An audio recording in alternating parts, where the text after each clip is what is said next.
when I read work, I think that's best when I would say there's parts of it I disagree with. So I'll feel like I need to push back, or I feel like there's a piece missing, and that it's been deliberately removed. So, for example, in my collection of essays, which is forthcoming from University of Washington Press, it's called Tugging at the Web. And one of the pieces, the genesis of it, was reading a collection called American Earth. It's a collection of what's supposed to be environmental writing from, folks in the U.S. And there's no black folk in there. There's all these environmentalists. It's just like an excerpt from Chief Seattle and maybe something else.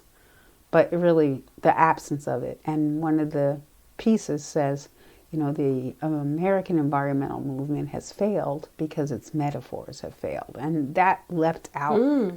Yeah, that's what he wrote. And I was like, yeah, the metaphors have completely failed because they follow a cultural norm that separates our living selves from every other living self. Wow. So one of the things that I've done is to shift that as I'm able. So if you check out my TED Talk, you'll hear me talk about human estuaries. Like, what if we were defined differently, since we behave more like water than other species? We're mostly water.